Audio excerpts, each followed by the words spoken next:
My greedy stepmother is demanding that I hand over my late mother's house because my father told her she could. I, at 31, have a stepmother whom my father married a year after my mother passed away. I felt uncomfortable seeing my father fall in love with another woman so quickly. I never thought much about it until my father and I found out that my mother left nothing to my father in her will.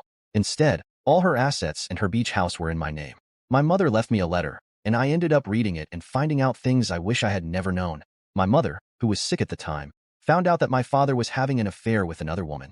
She told me she had suspected it for a long time, since they found out about my mother's cancer, and since then my father had become distant.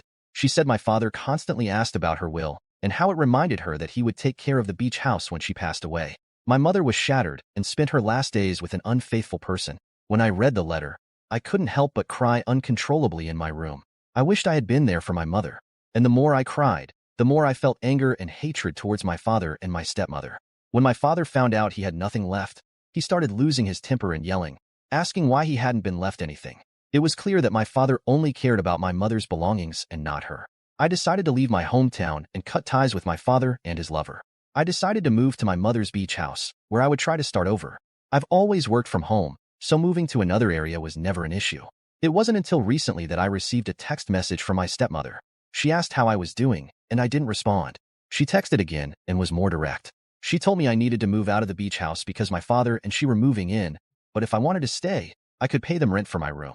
I looked at the message completely speechless, unsure if she was lying or if she was serious. I told her the house was in my name and that I would call the police if they set foot in my home. She never responded. After that, I thought that was the end, until a couple of weeks later. I received a notification on my phone while shopping that there was movement near my driveway. I opened the app and saw my stepmother and my father getting out of their vehicle as they continued to unpack their belongings.